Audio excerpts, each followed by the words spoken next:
নেটে বোলারদের বিপক্ষে রীতিমতো ঝড় তুলছেন মাহমুদুল্লাহ রিয়াদ। তার ডিকশনারিতে এদিন যেন হারিয়ে গিয়েছে ডিফেন্স শব্দটা। রিশাদ হোসেন, তানভীর ইসলামদের পাশাপাশি নেট বোলার কাউকেই ছাড়লেন না রিয়াদ।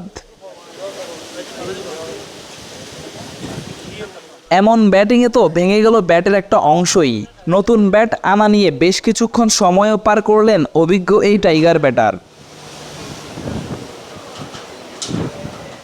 চট্টগ্রামে আগামীকাল মাঠে গড়াচ্ছে জিম্বাবুয়ের বিপক্ষে প্রথম টি-20। বেশ কয়েকদিন ধরেই সেখানে অনুশীলন করছিল বাংলাদেশ দল। তবে ঢাকা প্রিমিয়ার লিগ খেলে আজ ম্যাচের আগের দিন দলের সাথে যোগ দিয়েছেন রিয়াদ। দলে যোগ দিয়েই রিয়াদ যেন ঢুকে গেলেন নিজের মূল কাজে। ফিনিশার হিসেবে শেষ দিকে তাকে যে প্রতিপক্ষ বোলারের উপর ঝড় তুলতে হয়, নেটে সেরে নিচ্ছিলেন সে প্রস্তুতি।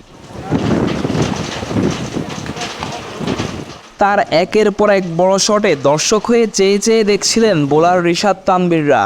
ব্যাটিংয়ের পাশাপাশি বোলিংয়েও রিয়াদ দিয়েছেন বাড়তি সময়, যদিও কিছুটা ভিন্ন অ্যাকশনে বল করেছেন।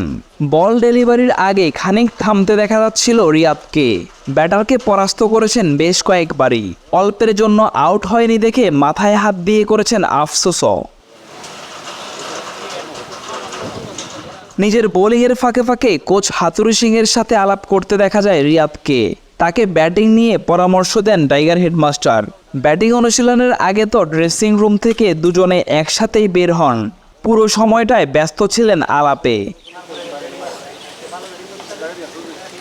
নেটের মতো মাঠেও আগামীকাল জিম্বাবুয়ের বিপক্ষে ব্যাট হাতে ঝলক দেখাবেন রিয়াদ, এমনটাই প্রত্যাশা ভক্ত সমর্থকদের। Nazmul Tareq, daily cricket.